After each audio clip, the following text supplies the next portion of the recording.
వందనాలండి. ఈరోజు మే 31 రెహబాము అనే రాజు గురించి చూద్దాం. సొలొమోను కుమారుడు. మొదటి రాజులు 11:42-43లో సొలొమోను యెరూషలేము నందు ఇజ్రాయెల్ అందరినీ ఏలిన కాలము 40 సంవత్సరములు. అంతటి సొలొమోను తన పితరులతో కూడా నిద్రించి తన తండ్రి అయిన దావీదుపురమందు సమాధి చేయబడెను. తర్వాత అతని కుమారుడైన రెహబాము అతనికి మారుగా రాజాయను. రెహబామును గురించి కొన్ని సంగతులు చూద్దాం. 2 దినవృత్తాంతంలో 10లో చెప్పబడినట్లు రెహబాము చెడ్డ సలహాలను తీసుకున్నట్లు చూడగలం. 11లో మంచి సిద్ధాంతాలతో తన రాజ్యపాలన మొదలుపెట్టాడు. 12లో మొదట్లో ఉన్నట్లు ఉండలేకపోయాడు. ఈ 3 అధ్యాయాలు చూస్తే మనకు చాలా విచిత్రంగా అనిపిస్తుంది. మొదట్లో డిసొబీడియంట్గా ఉన్నాడు, మళ్ళీ విధేయత చూపించాడు, మళ్ళీ తిరిగి పాడైపోయాడు. 11వ అధ్యాయంలో జరిగిన పొరపాటు తర్వాత 3 సంవత్సరాలు చక్కగా పాలించాడు. 11:17లో దావీదును సొలొమోనును నడిచిన మార్గమందు 3 సంవత్సరాలు వారు నడిచి యూదా రాజ్యమును బలపరిచి 3 సంవత్సరములు సొలొమోను కుమారుడైన రెహబామునకు సహాయులైరి అని రాయబడింది. ఈ సంగతి ఎవరి గురించి రాయబడిందంటే యాజకులు లేవీయుల గురించి రాయబడింది. యరొబాముకు కాక దేవునికి మాత్రమే విధేయత చూపేవారంతా అతన్ని విడిచి దక్షిణ దేశపు రాజైన రెహబాము యొద్ద చేరారు. రెహబాం పాలన వారికి నచ్చుటకు 3 కారణాలున్నాయి. అవి చూద్దాం. ఇక్కడ యరొబాము రెహబాము కన్ఫ్యూజ్ అవ్వద్దండి దయచేసి.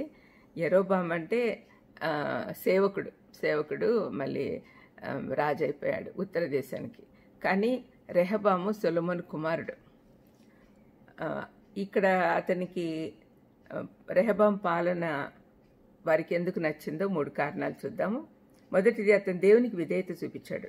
రెహబాము యరొబాం దగ్గర నుండి తన రాజ్యం తిరిగి సంపాదించుకున్నట్టుకు గాను యుద్ధానికి వెళ్లాలనుకున్నప్పుడు దేవుడు అతనితో, ఈ కార్యము నా వలన జరుగుచున్నదని యెహోవా సెలవిచ్చుచున్నాడు కనుక బయలుదేరకుండాను మీ సహోదరులతో యుద్ధం చేయకుండాను మీరందరూ మీ ఇళ్లకు తిరిగిపోడి అని చెప్పాను. కావున వారు యెహోవా మాటలు విని యరొబాంతో యుద్ధం చేయటం మాని వెళ్ళిపోయారు. ఇది 11వ అధ్యాయం 4వ వచనంలో రాయబడింది. ఇది మనందరికీ ఒక పాఠం అనుకోవాలి. మన తోటి విశ్వాసుల గురించి చెడుగా మాట్లాడకూడదు. దేవుని మాట వినుట అనేది ప్రాథమిక కర్తవ్యం. రెండవది, దుర్గములను బలపరిచాడు. రెహబాము యూదా దేశాన్ని భద్రపరిచాడు. యెరూషలేములో నివసిస్తూ యూదా చుట్టూ ప్రాకారపు పురాలను కట్టి దుర్గాలను బలపరిచి వాటిలో అధిపతులను ఉంచి ఆహారంను, నూనెను, ద్రాక్షారసమును సమకూర్చెను అని 11:11లో రాయబడింది. యూదా రాజుల్లో మంచివారందరూ మంచి నిర్మాణాలు చేపట్టారు అనే సంగతి గమనించదగినది. ఎలాంటి దాడులనైనా తన ప్రజలు ఎదుర్కొని నిల్చుటకై అన్ని భద్రతలు రెహబాం తీసుకున్నాడు. సైతాన్ శోధనలు, దాడులు ఎదుర్కోవడానికి మనం ఎంత మాత్రం సిద్ధంగా ఉన్నామో మనం మళ్ళీ పరీక్షించుకోవాలి. కాలం గడిచే కొద్దీ మనం బాధలు, మరణాలు, నిరాశలు, అస్వస్థతలు, ఇంకా ఎన్నో సమస్యలు ఎదుర్కొంటూ ఉంటాం. దేవుని వాక్యం ద్వారా మనం బలపడాలి. మూడవది, రెహబాం మంచి సహవాసం కలిగి ఉన్నాడు. ఒకే విధంగా ఆలోచించేవారు తన చుట్టూ ఉన్నందున వారి సహవాసంలో రెహబాము బలపడ్డాడు. ఇజ్రాయెల్ దేశంలో ఉన్న యాజకులు, లేవీయులు యరొబాం పాలనలో విసుగు చెంది అందరు యెరూషలేముకు తిరిగి వచ్చి రెహబామును బలపరిచారు. హెబ్రీ 10:24-25లో చెప్పబడినట్లు కొందరు మానుకొనుచున్నట్లుగా సమాజంగా కూడుట మానక ఒకరినొకరు హెచ్చరించుకొనుచు బలపరుచుకోవాలి.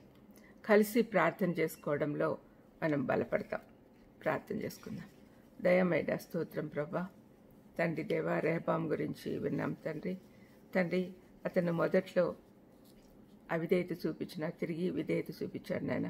అలాగే కొనసాగేదానికి మాకు కూడా సహాయం చేయమని తండ్రి, తిరిగి అవిధేయతలో పడకుండా ఉండేటట్టు చూడమని యేసుక్రీస్తు నామమున వేడుకొంచున్నాను తండ్రి. ఆమేన్. God bless you.